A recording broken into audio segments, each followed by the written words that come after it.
Hey, have you heard of Fickrell's scorn-making show? Yeah, it gets more views than spacesuits. What the fuck is Spacesuits? Spacesuits, starring Stephen Haircut as Space Harvey, and that guy who snogged a woman who'd go on to be a princess as Mike Bott. Space Harvey, Captain Dan Hardman is coming out of retirement and is trying to steal the ship from Jessica. That's the third time this season! It sure is! All this and more on this week's episode of Spacesuits. So, is it any good?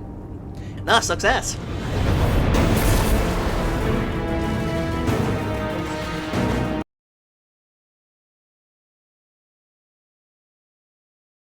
Space Harvey, I want to fuck!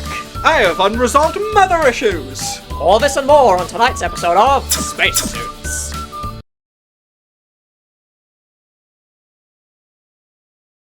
In this episode, Lewis gets cocked. Hey, I'm Space Lewis, and I'm a cuck and eventually end up with a therapist from Lucifer for some reason. So, Satan, why don't you want to get into a relationship with a woman who is so obviously in love with you?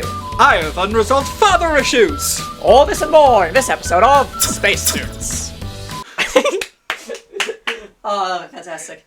That's a wrap. I'm just picturing the buck teeth. That's all I can think about.